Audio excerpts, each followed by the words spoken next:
Hello everyone. हम लोग read कर रहे हैं chapter 2 of civics for class 10th NCERT book से, और चैप्टर का नाम है फेडरलिज्म।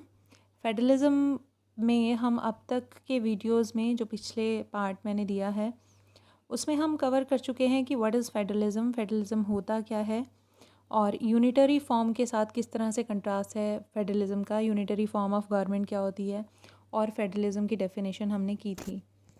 और हमने जो है 2-3 फीचर्स भी किए थे फेडरलिज्म के।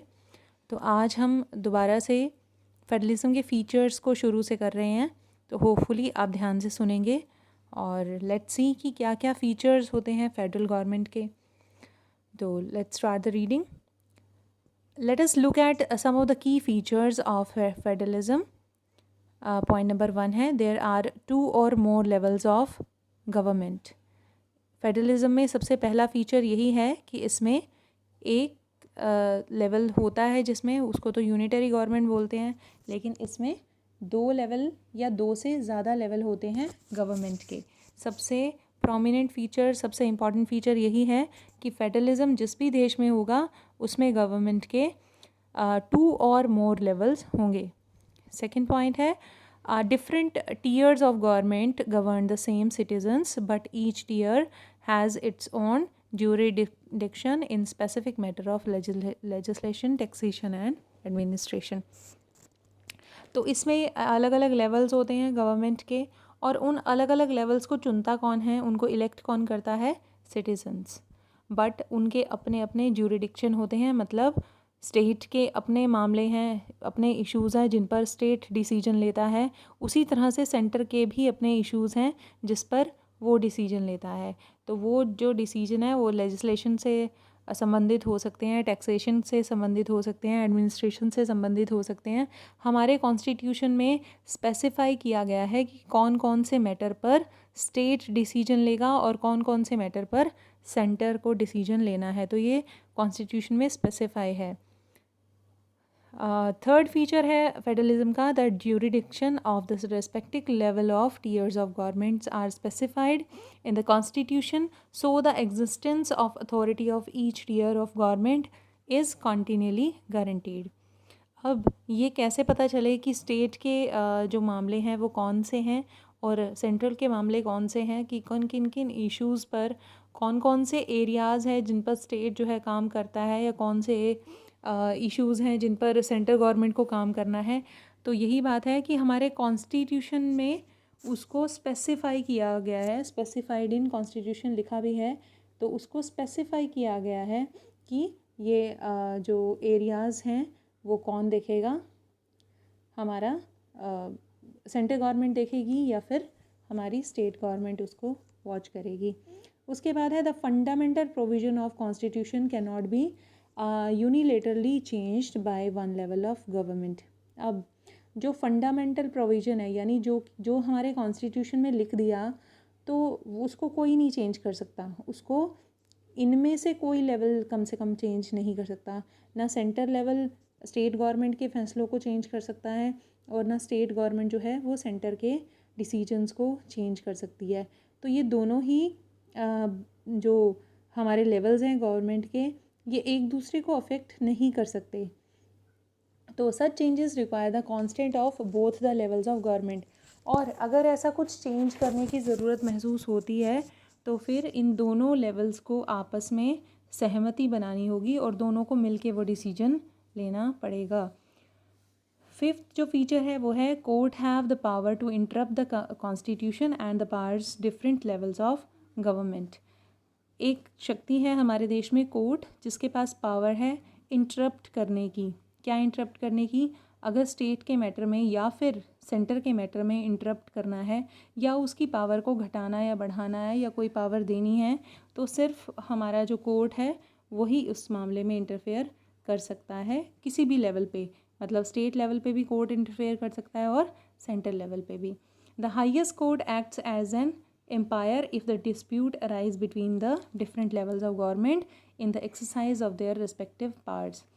तो अब हाई कोर्ट कैसा रोल अदा करता है? एम्पायर की तरह। अगर दोनों लेवल्स में जो है कन्फ्लिक्ट हो, अगर मान लो कि स्टेट गवर्नमेंट ये कह रही है ये वाला जो इशू था ये मुझे देखना था, लेकिन ये सेंट्रल गवर्नमेंट ने अपने अंडर ले लिया, अगर ऐसा कोई कॉन्फ्लिक्ट आता है दोनों में अगर इस तरह की कोई बात होती है तो कोर्ट जो है उसमें इंटरफेयर कर सकता है और वो अंपायर की तरह ये देखेगा कि हमारा कॉन्स्टिट्यूशन क्या कहता है, क्या कॉन्स्टिट्यूशन उसको सेंट्रल गवर्नमेंट के अंडर कॉन्स्टिट्यूशन की जो लॉज है उसको कौन सी गवर्नमेंट के अंडर रखते हैं, फिर उसी के हिसाब से जो कोर्ट है वो डिसीजन देता है।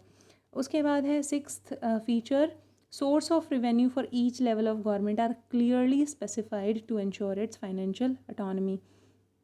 अब सोर्स ऑफ रेवेन्यू किसी भी गवर्नमेंट को चलाने के लिए टैक्स ज़रूरी होता है, तो ये जो सोर्स ऑफ रेवेन्यू है ये भी स्पेसिफाइड है कि हमारी स्टेट गवर्नमेंट के पास कौन कौन से टैक्सेस जाएंगे और हमारी सेंट्रल गवर्नमेंट के पास कौन कौन से टैक्सेस जाएंगे। और कुछ इश्यूज़ ऐसे होते हैं जिसमें स्टेट और सेंटर दोनों को सहमति बनानी पड़ती है, जैसे अभी जीएसटी लागू हुआ था, अगर मैं एग्जांपल लूँ तो जीएसटी में स्टेट गवर्नमेंट और सेंट्रल गवर्नमेंट ने दोनों ने मिल के डिसीजन लिया था आपस में सहमति बनाकर। उसके बाद है point number 7, the federal system दस हैज़ अ ड्यूअल ऑब्जेक्टिव। तो फेडरल सिस्टम जो है उसके दो तरह से उसके ऑब्जेक्टिव्स हैं, दो तरह के उसके काम हैं, उद्देश्य उसके दो तरह के हैं। तो क्या है वो, एक तो सेफ गार्ड करना, हाँ, और दूसरा promote the unity of the country. हमारी देश में बहुत सारी डाइवर्सिटी है, हमें मालूम है, अलग अलग तरह के लोग हैं, अलग अलग रीजन्स हैं, सभी चीज़ों में डाइवर्सिटी है, तो ऐसी कंट्री को यूनाइटेड रखना बहुत ज़रूरी है। तो ये जो फेडरल सिस्टम है ये देश की यूनिटी को बनाए रखता है कहीं ना कहीं, while at the same time accommodate regional diversity, और ये हमारी रीजनल डाइवर्सिटी को भी बनाए रखता है। अगर आप सोचो कि देश में अगर सिर्फ केवल एक सरकार हो तो अलग अलग एरिया के लोगों के साथ अलग अलग प्रॉब्लम्स हैं, जो माउंटेन एरिया में रहते हैं उनकी अलग दिक्कतें हैं, जो कोस्टल रीजन में रहते हैं उनकी अलग दिक्कतें हैं, जो डेजर्ट एरिया में रह रहे हैं उनकी अलग दिक्कतें हैं।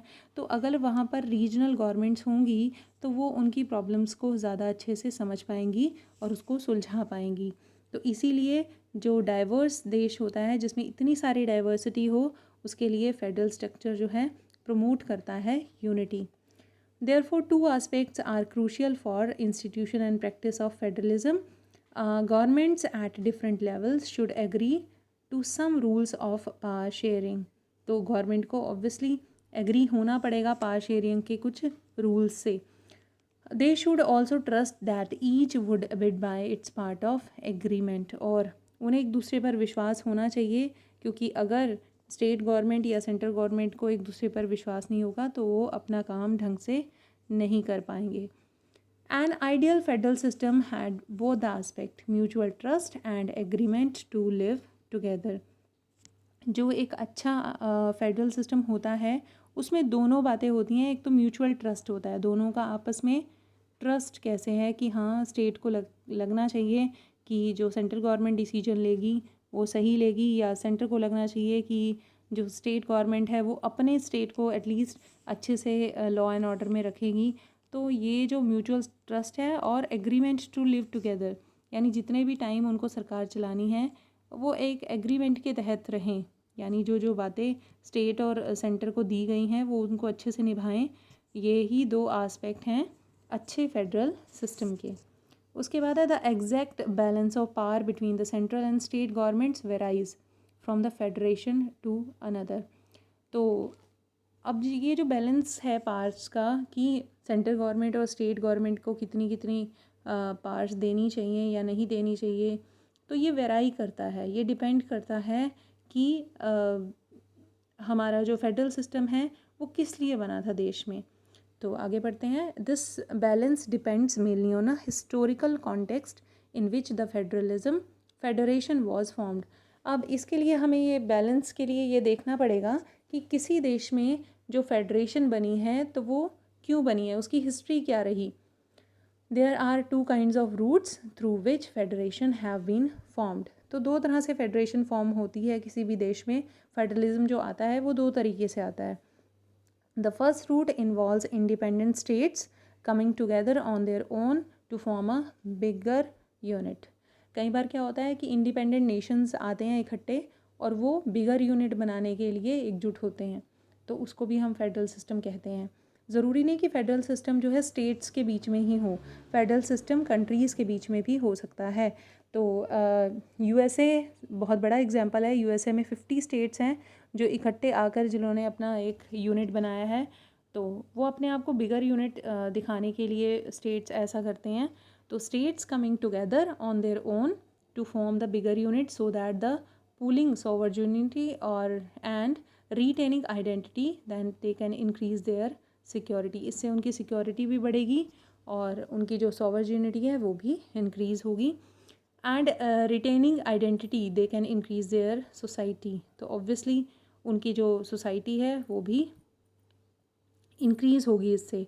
अब अगर यूएसए की बात करें तो यूएसए के जो नागरिक हैं उनके पास दो तरह की आइडेंटिटी होती हैं. एक तो वो किस कंट्री से हैं, किस राज्य से हैं, किस स्टेट से हैं, और दूसरा वो यूएसए के जो है सिटीज़न हैं. तो वो दो तरह की आइडेंटिटी उनके लिए ज़रूरी होती है वहाँ रहने के लिए. तो this type of coming together federations include the USA, Switzerland, Australia. कुछ एक देशों के एग्जांपल हैं जहाँ पर कमिंग टुगेदर फेडरेशंस हैं, यानी ये पहले इंडिपेंडेंट नेशंस थी, उसके बाद जो है ये इकट्ठे होकर इन्होंने एक फेडरल स्ट्रक्चर बनाया, एक यूनिट बनाई ताकि वो बिगर यूनिट में शामिल हो सकें. तो यूएसए, स्विट्ज़रलैंड और ऑस्ट्रेलिया इस तरह के एग्जाम्पल्स हैं. In the first category of federation, all the constituent states usually have equal power and are strong the federal government. तो दूसरे स्ट्रक्चर में क्या होता है कि हाँ, in the first category of federation, all the constituent states have equally power. इस वाले स्ट्रक्चर में जिसमें कमिंग टुगेदर होते हैं, ये आते हैं एक साथ इकट्ठे हुए होते हैं, तो इस वाले स्ट्रक्चर में क्या होता है कि इनके पास सेम पावर्स होती हैं. जब चाहे जो देश चाहे वो इनसे अलग हो सकता है. उसके पास इतनी पावर्स है कि वो चाहे तो इस फेडरल सिस्टम से कभी भी अलग एक इंडिपेंडेंट नेशन बन सकता है, लेकिन उसके लिए उसको मेजॉरिटी चाहिए. The second route is where a large country decide to divide its power. तो ये हमने फर्स्ट रीज़न पढ़ा जिसमें कमिंग टुगेदर यानी इंडिपेंडेंट नेशन जो है वो इकट्ठे आते हैं. और अब हम सेकंड रूट के बारे में पढ़ रहे हैं कि फेडरलिज्म क्यों अपनाता है कोई देश. उसका सेकंड रीज़न क्या हो सकता है. Where a large country decide to divide its power between the constituent states and the national government. अब इसमें क्या है, एक लार्ज बिल्कुल उल्टा है उससे. Large country decide to divide its power. बड़ी कंट्री है वो अपनी पावर्स को डिवाइड करना चाहती है क्योंकि वहाँ पे डाइवर्सिटी है. And the constituent states and the national government. Large country अपनी पावर को जब डिक्रीज़ करती हैं, अब डिवाइड करती हैं अमंग द स्टेट्स, तो उसको ये सेकंड रूट बनता है फेडरलिज्म का. और इसके एग्जांपल्स हैं India, Spain and Belgium are the example of this kind of holding together federation. अब इस टाइप की फेडरेशन को क्या बोलते हैं, होल्डिंग टुगेदर. और पहले टाइप की कमिंग टुगेदर. तो इन्होंने होल्ड करके रखा है टुगेदर और वो टुगेदर आए हैं, वो इकट्ठे हुए हैं Nations. In this second category, the central government tends to be more powerful, vice versa the state. तो इस तरह की फेडरेशन में जो सेंट्रल गवर्नमेंट होती है वो कहीं ना कहीं ज़्यादा पावरफुल है. अगर हम अपने देश की बात करें तो हमारे देश में भी जो डिसीजन मेकिंग की पावर्स हैं वो सेंट्रल गवर्नमेंट के पास ज़्यादा हैं बजाय कि स्टेट गवर्नमेंट के. Very often different constituent unit of the federation have unequal parts. Some units are granted special parts. अब क्योंकि इतनी डाइवर्सिटी है इंडिया में, किसी राज्य की कोई ज़रूरतें हैं, किसी राज्य की कुछ ज़रूरतें हैं, according to the regional diversity, according to the cultural diversity. तो किसी राज्य में कोई कानून है, किसी राज्य में कुछ और कानून है. तो डिपेंड करता है कि वहाँ की वो राज्य कैसा है, उसी पर उसको स्पेशल पावर्स दी जाती हैं. अगर हम बात करें तो हमारे देश में भी बहुत सारे ऐसे राज्य हैं जिनको कुछ स्पेशल पावर्स मिली हुई हैं. तो ये डिपेंड करता है टोटल कि उस राज्य की क्या समझ के किस तरह के लोग वहाँ पर रहते हैं और किस तरह के का रीजन है वो, और उसी से ही उसको कुछ स्पेशल पावर्स गारंटी की जाती हैं बाय द सेंट्रल गवर्नमेंट और बाय द कॉन्स्टिट्यूशन। उसके बाद हम नेक्स्ट टॉपिक पढ़ेंगे, what makes India federal country. Bharat को क्या एक फेडरल कंट्री बनाता है, यानी भारत में क्या था ऐसा कि वो एक फेडरल कंट्री बना, ये हम रीड करेंगे अपने नेक्स्ट पार्ट में। Till then bye, hopefully you have understood whatever जो भी मैंने पढ़ाया आज के पार्ट में। Thank you very much.